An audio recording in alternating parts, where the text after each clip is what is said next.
दूसरी गैलरी से वो एक कमरे में घुस गई जो स्टोर रूम साबित हुआ। वहाँ बेशुमार पुराना सामान जमा था। इसी अलमारी के पीछे एक दरवाजा स्टडी में निकलता है। इसे हटाओ।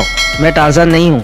अलमारी खाली है। वो हंसी। इसके नीचे पहिए भी हैं, आराम से सरक जाएगी। उसकी बात दुरुस्त साबित हुई। अलमारी बआसानी सरक गई और 1 मिनट बाद हम स्टडी रूम में थे। मारिया ने एक तरफ इशारा किया। मैंने दरवाजा जरा सा खोला। सारी पार्टी ड्राइंग रूम में जमा थी। मारिया के मम्मी डैडी दोनों बहनें जो एक दूसरे से चिमटी बैठी थी। शामी के चेहरे पर हवाइयाँ उड़ रही थी।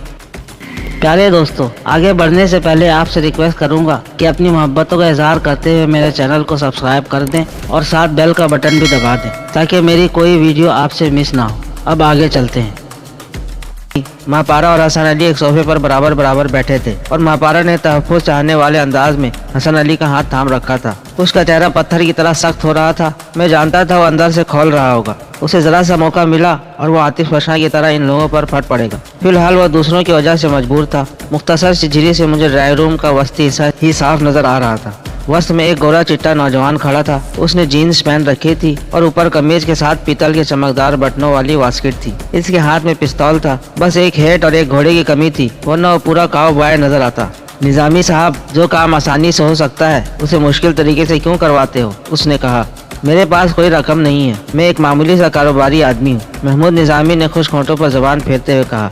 मजाक मत करो। नौजवान हंसा। इस आलिशान घर को देखकर कौन कह सकता है कि तुम एक मामूली आदमी हो? मुझे एक एक पल की रिपोर्ट मिलती रहती है। तुम इस शहर के सबसे बड़े ब्लैक मार्केटिए हो। कल ही तुम्हारे पास 72 लाख की रकम आई थी, वो मेरे हवाले कर दो, वरना क्या? महमूद निजामी किसी कदर तेज लहजे में बोले। वरना तुम देख लोगे, तुम्हारी बीवी है, 3 लड़कियां हैं, एक प्यारा सा बेटा है। क्या तुम गवारा कर लोगे कि इस रकम के बदले इनमें से एक भी कम हो जाए? नहीं। महमूद निजामी लरज उठा। उसकी तीसरी लड़की भी है? एक आवाज आई। बोलने वाला शख्स नजर नहीं आ रहा था। तुम्हारी तीसरी बेटी कहाँ है? नौजवान ने कड़े तेवर से पूछा। वो अपनी दादी के पास गई हुई है। महमूद निजामी ने बमुश्किल कहा। अगर ये झूठ हुआ तो? इसकी 2 बेटियां तो यही हैं। नजर न आने वाले शख्स ने खवासत भरे लहजे में कहा। तो दोनों लड़कियां हमारे खौफ के एक दूसरे से मजीद चिमट गईं। मुझसे लगी मारिया का बदन लरजने लगा। महमूद, तुम्हें सिर्फ 5 मिनट देता हूँ। रकम मेरे हवाले कर दो, वरना यहाँ जो होगा इसे तुम और तुम्हारे ये मेहमान सारी उम्र फरामोश नहीं कर सकेंगे। ये भी कुछ कम नहीं। क्या ख्याल है इसे भी ना शामिल कर लें? खबीस आवाज वाले ने कहा। उसका इशारा महापारा की तरफ था।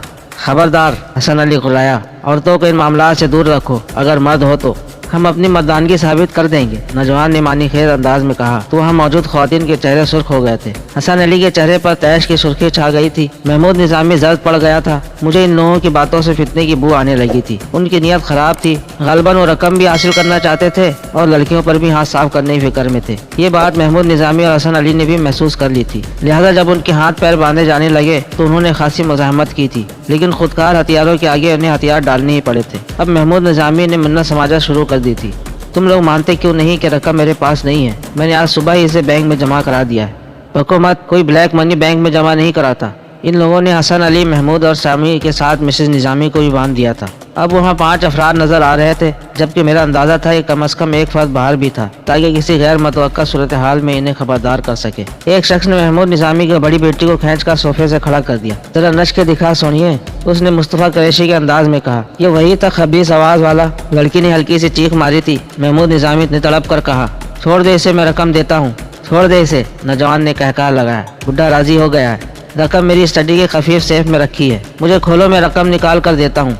सेफ खोलने का तरीका बताओ, रकम खुद ले लेंगे। सेफ चाबी और नंबरों से खुलता है। तुम मेरी मेज के अकब में मौजूद अलमारी को एक तरफ खिसकाओ। सेफ उसके पीछे है। चाबी मेरी जेब में है और नंबर 1, 2, 9, 11, 20 है। महमूद निजामी मुकम्मल तौर पर हथियार डाल चुका था। ये तो यहीं आ रहे हैं। मारिया ने मेरे कान में सरगोशी की। मैं पहले ही छुपने की जगह तलाश कर रहा था। एक कोने में छोटा सा दरवाजा नजर आ रहा था जो खोलने पर बाथरूम साबित हुआ। मैं मारिया समेत इसमें घुस गया। ये इस अलमारी के बिल्कुल पास था जिसके अकब में खुफिया तिजोरी थी। हमारे बाथरूम में जाते ही 2 अफराद अंदर घुस आए। आवाज से लग रहा था कि एक तो बॉस नौजवान था, दूसरा कोई और था। उन्होंने अलमारी सरकाई और सेफ खोलने लगे। इस काम में इन्हें बमुश्किल 1 मिनट लगा था। इन्हें रोको, मारिया ने कहना चाहा तो मैंने इसका मुंह दबा दिया, लेकिन मुझे ताखीर हो गई थी। ये आवाज कहाँ से आई? दूसरे शख्स ने कहा। इनमें से कोई बोला होगा। नौजवान का इशारा कमरे से बाहर मौजूद अफराद की तरफ था। नहीं उस्ताद, आवाज करीब से आई है। चाप बाथरूम की तरफ आई। मैं मारिया को लेकर दरवाजे के अकब में दीवार से चिपक गया। इस लम्हे दरवाजा खुला। अंदर तारीकी थी। किसी लम्हे भी रोशनी हो सकती थी और इसके बाद हमें पकड़े जाने में देर न लगती। मगर न जाने क्यों इसने रोशनी नहीं की और न ही अंदर झांका, बल्कि दरवाजा बंद कर दिया। इस वक्त उस्ताद की आवाज आई। सेफ खुल गया है। اس میں تو خاصا مال ہے، دوسرے شخص نے کہا۔ سب سمیٹ لو، نوجوان نے اضطراب سے کہا۔ شاد کو بلا لو، میں ان لوگوں کو دیکھتا ہوں۔ ابھی تو مزے بھی کرنی ہے استاد، دوسرے نے ہنس کر کہا۔ ہاں لیکن صبح سے پہلے ہمیں نکلنا ہے، اسلام آباد پولیس کا معلوم ہے نا، پکڑے گئے تو مارے جائیں گے۔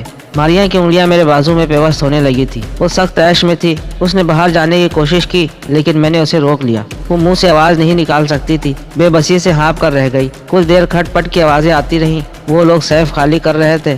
دوسری طرف ڈرائنگ روم میں ماریا کی بڑی بہن کے چیخنے چلانے کی آوازیں آنے لگی، اور لوگ بھی شور کر رہے تھے۔ پھر ان کا شور تھم گیا، شاید کسی طریقے سے ان کے منہ بند کر دیے گئے تھے۔ خود میرے لیے صبر کرنا دشوار ہوتا جا رہا تھا۔ ماریا کا تو برا حال تھا، اس کا اٹھتا بدن کہہ رہا تھا کہ وہ باہر نکل کر ان بدماشوں پر ٹوٹ پڑنا چاہتی تھی، لیکن میں ایسے کسی اقدام کے حق میں نہیں جو ہمیں بھی گرفتار بلا کرتے۔ کچھ دیر بعد اسٹڈی میں خاموشی چھا گئی، شاید وہ لوگ چلے گئے تھے۔ میں نے ذرا سا دروازہ کھول کر باہر جھانکا، وہاں کوئی نہیں تھا، اسٹڈی کا دروازہ بھی بند تھا۔ ماریا کا چہرہ لال بھبوکا ہو رہا تھا، وہ باہر نکلتے ہی تیزی سے اسٹڈی کے میز کی طرف لپکی۔ اس نے ایک دراز کھولنے کی کوشش کی۔ اس میں پاپا کا پستول ہے، اس نے آہستہ سے کہا۔ میں نے سر پہ ہاتھ مارا۔ یہ تمہیں اب یاد آ رہا ہے؟ لڑکی اب رونے لگی تھی۔ میں نے محسوس کیا کہ یہی موقع ہے انہیں قابو کرنے کا۔ دراز لاک تھی اور چابی نہ جانے کہاں تھی۔ میں نے دوسری درازیں کھولی، اتفاق سے ایک دراز میں تار مل گیا۔ یہ پتھری نما تار تھا جو بعض اوقات کتاب میں صفحے الٹنے کے لیے استعمال کیا جاتا ہے۔